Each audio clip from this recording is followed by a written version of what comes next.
করছেন না, আপনার করি দেখি তারপরে কথা বলবো।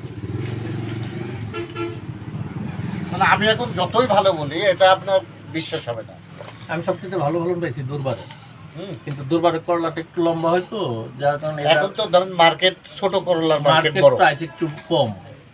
না, এখন চাহিদা ডিমান্ড হয়ে গেছে ছোট কলর হলো, এক সময় বড় কলরটা চলতো, এখন মানুষের ছোট চাহিদা। হ্যাঁ, ওইটাও গছ করলা না, দুর্বারও গছ করলা না, হবে এরকম কালোই হবে, এরকম কাটা খাড়াই হবে। তবে কিন্তু একটা জিনিস, গাছের শেষের দিকতে যায় গোড়াটা একটু চিকন হয়ে যায়। একটা জিনিস হচ্ছে বিভিন্ন মানে সবজি বীজের ক্ষেত্রে এক এক এলাকায় এক এক ভ্যারাইটি চলে।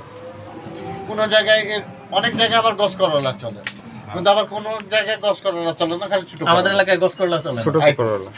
কিন্তু আপনার টাঙ্গাইলের এদিকে যান, মধুপুরের এদিকে যান, শুধু গছ করলা। এই বড় বড় যত ধরেন একটা হাফ কেজি 600 গ্রাম। আমাদের এলাকায় ওইটা চলে না। হ্যাঁ, আমাদের এলাকায় এটা চলে। তবে ছোট কলার চাহিদা বাড়তেছে দিন যত যাচ্ছে। আমাদের যেটা অ্যানালাইসিস আমরা দেখতেছি, এটা ছোট কলার চাহিদা বাড়তেছে। সিসিং এত করেন না আপনারা?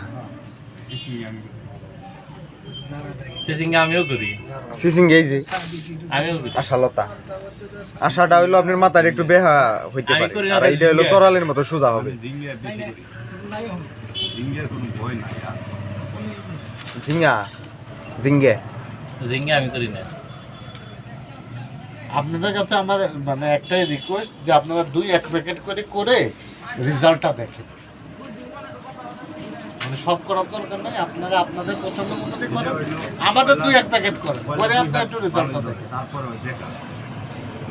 ওই আশা পাকাবে আপনি একটু শুনেন, আমি বলি 5-7 দিন পর সিলেটেড জিঙ্ক আর বরুণ দিয়ে স্প্রে করবেন, পাখা থাকবে না। ওটা তো আমরা করি। আমার ওই জায়গায় যে বাবু আছে না, পাকা অনেকটাই কম হবে। 7 দিন পর সিলেটেড জিঙ্ক আর বরুণ দিয়ে স্প্রে করবেন, পাকা তো হবেই কিন্তু তুলনামূলক অনেক কম হবে পাকা, এটা যদি স্প্রে করবেন। এবং